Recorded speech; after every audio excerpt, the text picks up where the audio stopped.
amekuachua mamili. Sasa unaanza kusema unajua nilimuokota kwa street. Sasa unakaanga umeokoka, lakini kwa plot wanakujuanga. Ukianzana tu sasa kudance muziki yenye hakuna mtu anacheza. Unajua leo nitakujua, unajua mimi ndio nilikubeba, sijui nilikufanyia. Huko nyumbani kwenu nilienda nikaambia mama yako na si wewe ndio ulimpea nafasi. Shetani ashiriki. Si wewe ndio ulimpea nafasi. Kama ungempea nafasi, angepata kufanya yenye amefanya. Hapana, si ndio? Tuendelee. Proverbs na chapter number 16.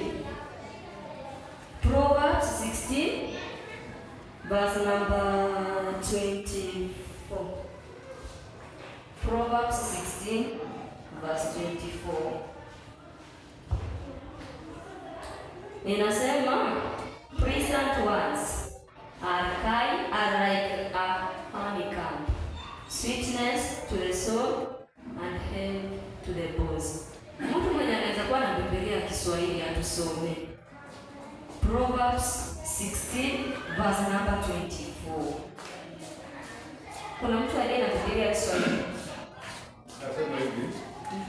Maneno yapendezayo ni kama sega la asali.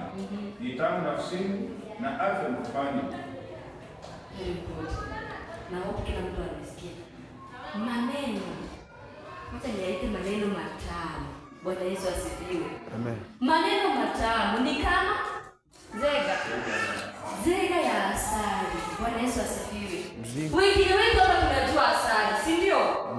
Hata mtoto mdogo ukimuuliza asali atakwambia asali ni tamu. Na tena kuna upande mwingine wa asali pia ukienda inakuwa ni mbaya, lakini asali ni tamu. Generally asali ni tamu. So maneno mazuri ni kama zega la asali. Bwana Yesu asifiwe. Wewe ukikuwa mwanamke, tafadhali siku ya leo ninakuomba, wacha maneno yako yabakuwe ni maneno